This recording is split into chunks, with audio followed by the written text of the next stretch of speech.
Hi, this is Dr. Graves from the CSUN Geography Department. This is a video tutorial recorded in September of 2022.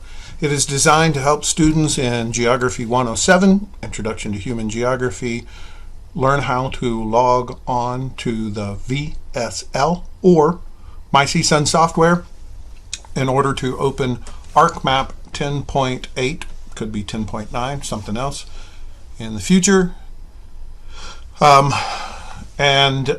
That will allow them to do a series of lab exercises for this class. So let's get started. If you haven't already, you need to type into a search browser of any sort, My CSUN software, and from the list you should note this URL and click open. Click login to My CSUN software and use your standard login credentials. Note this one is a series of letters and numbers, not my email address. Click log on. Expect a duo push.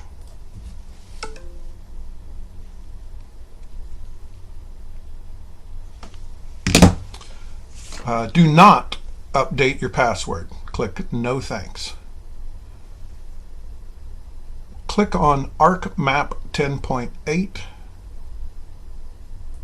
open, or just double click, and you will be prompted to download an ICA file. Sometimes this Save As window will appear, and sometimes it will just download in the lower left hand corner, but if you're using Firefox or Microsoft Edge or perhaps another browser, it may download somewhere else. I trust that you know where things download on your browser of choice.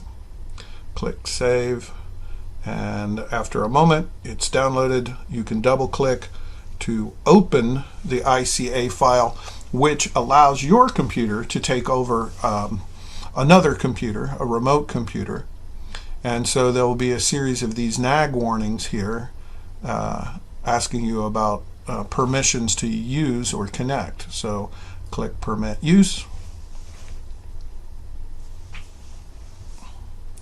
and ArcGIS, ArcMap, will begin to launch. This generally takes about 1 minute.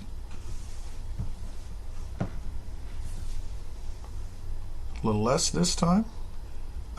This first, let me maximize the, well, I can't maximize the window yet. This very first getting started window, just click cancel. Now I can maximize the screen.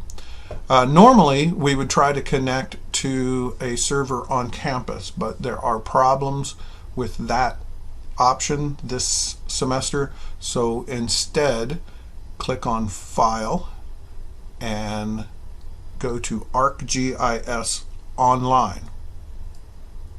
This window will appear. Type in CSUN Graves and 107. Maybe that'll work.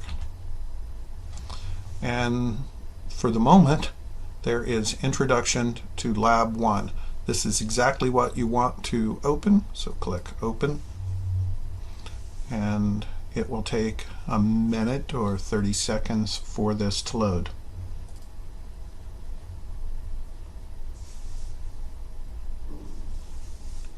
It is loading, maybe a little slower than I would like. It's taken less than a minute. Oh, there it is. So this is not too bad. And this is the map that you will be working from. So for this lab, you are expected to answer a few questions and basically get the hang of the software. I'm going to widen the table of contents a little bit here and show you some of the features. The pan, which is the grabber window, allows you to move in and out. If you have a scroll mouse, you can zoom in and out by using the scroll wheel, or these are zoom in and out tools. you can also use these zoom out and zoom in tools. So if I wanted to zoom in just on Missouri for some reason, I can do this. While we are zoomed in, let me show you the Identify or Information button. You'll be expected to be able to use this. So you click Identify. Notice that the cursor changes, and then you can click on a city. Here, I believe this is Kansas City. And yes, it is in Missouri. And it brings up information. You would perhaps have to answer a question in this lab that'll ask you about what's the population in Kansas City in 2000, and here you see population 2000 for 441,554. What about if you wanted to know something about Missouri? Well, you can just click on the state of Missouri, and here is information about the state of Missouri, including the population of Missouri, just over 6 million. You can turn on and off layers by clicking on the check boxes in the table of contents.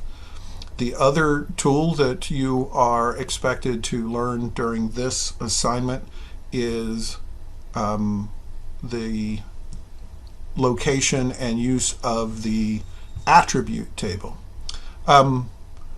Before I move on to that, if I click full extent, that will zoom out to the full extent of the entire all the layers. If I wanted to just focus in on the large cities, I can right click.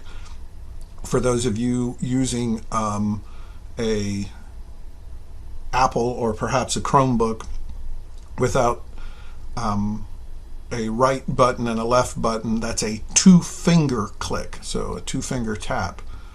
And if you open the right click on this, and you can zoom just to that layer, so it includes all the large cities. It included Honolulu out here. The other thing that we can do is right click on the large cities entry in the table of contents and open the attribute table. So if I wanted to, and I'm clicking and dragging in the long corner, the lower right hand corner. If I wanted to sort these cities alphabetically, I can once again right click on the column header, which is the word name, and then I can sort ascending and find that Albuquerque is top of that list. If I wanted to sort it by housing units, I could click on house units and sort ascending there, and we find that Miami and Colorado Springs are at the bottom of that list, and of course New York, Los Angeles, and Chicago are have the most housing units. So that's how that that tool works. Note very finally that if I click here on these squares on the far left of the data and highlight and drag off, that each of these cities that are highlighted here are now highlighted on the map. If I want to clear the highlighted data, I can click clear selection in the table, or I can click clear selected features on the map toolbar, and there they go. Also, I can select features by clicking on the select features button on the toolbar, and if I click and drag, I can select all of these features and they appear on the table. I can if I click off somewhere up here in Canada, what if I just want to click Columbus, Ohio, and there it is selected. If I open the US states attribute table, you'll note that Ohio itself is now highlighted. So I think that's all the information you need to answer a series of questions. I don't know, not very many, less than 10, for this first introduction lab. So sign off here and go ahead and do the lab.